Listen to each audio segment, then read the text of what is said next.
Israel और Iran के समर्थक लड़ाकों की लड़ाई कई देशों के बारूदी घमासान में बदलती दिख रही है, जिसमें नेतन्याहू की हार की 100% गारंटी भी दी जा रही है। क्योंकि इजराइल ईरान टकराव में सऊदी अरब के प्रिंस मोहम्मद बिन सलमान वॉर चेंजर लीडर बन चुके हैं। प्रिंस सलमान के हाथ इस युद्ध की सुप्रीम कमान ईरान थमा सकता है। प्रिंस सलमान को प्रेसिडेंट पुतिन का भी फुल सपोर्ट मिल सकता है। यानी इजराइल के खिलाफ युद्ध में अब अरब वर्ल्ड का अलायंस उतरने जा रहा है।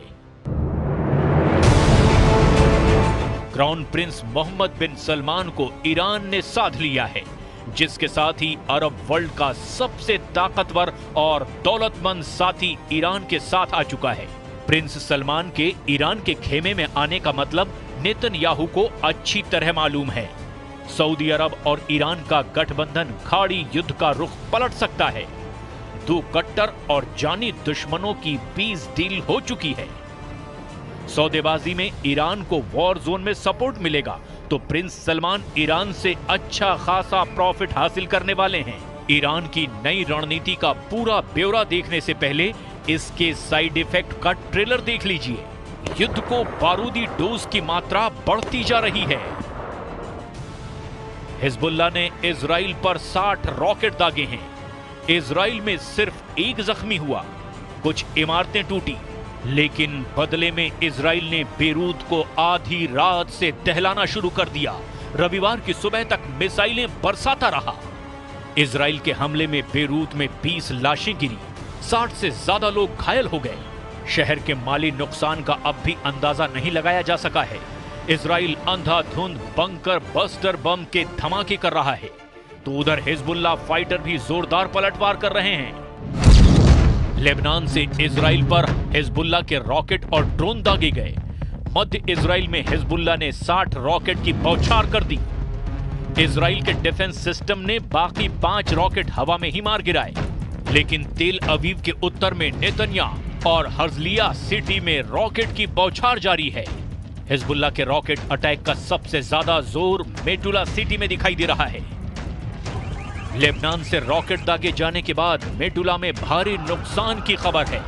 उत्तरी इजराइल में मेटुला परिषद के प्रमुख डेविड अजोलाई ने 8 रॉकेट धमाके की पुष्टि की है।